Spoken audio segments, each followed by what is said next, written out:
करते हैं, तो फिर ये भी तो देखना होगा, अपने दूषणों को भी तो दूर करना होगा, चरित्र का आधार भी तो चाहिए होगा। स्वामी विवेकानंद को इटली की एक स्त्री ने कहा था कि विवेकानंद, मैं तुमको वादा करती हूँ कि तेरे जैसा पुत्र पैदा कर दूंगी। तो विवेकानंद जी ने छूटते ही कहा था कि देवी, मेरे जैसा तो मैं ही हूँ, तुरंत अभी से मेरी माँ बन जाओ और मुझे अपना पुत्र स्वीकार कर लो। चरित्र ये है सनातनी आदर्श।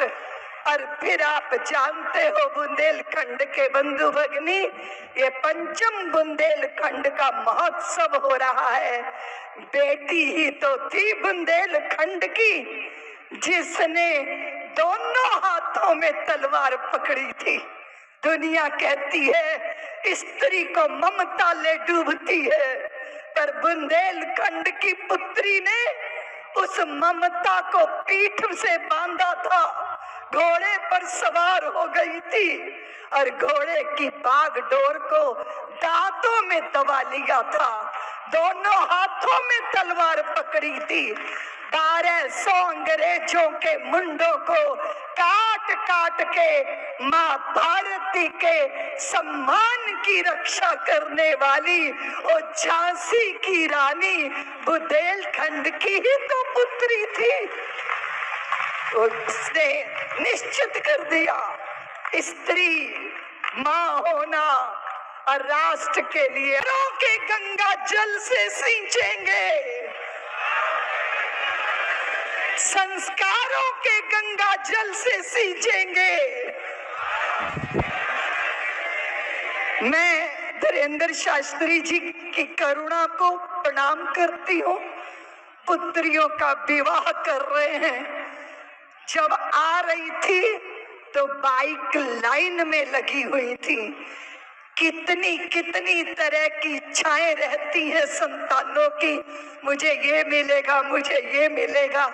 सामूहिक विवाह में पुत्री राजकुमारी स्वयं को समझ नहीं पाती, लेकिन जब बागेश्वर धाम सरकार की शरण में पुत्रियों का विवाह हो रहा है तो मेरी एक एक बेटी किसी राजकुमारी से कम गौरव और गरिमा के साथ विदा नहीं हो रही।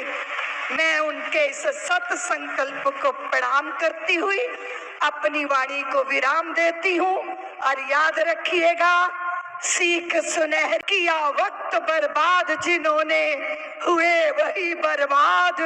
कठिन काल में वीर कभी भी पीठ नहीं दिखलाता, या तो हंसा मोती चुगता या भूखा मर जाता। शुभ कर्मों के बिना कभी भी हुआ नहीं निस्तारा, जीत लिया जग उसने, जीत लिया मन जिसने, उसने जीत लिया जग।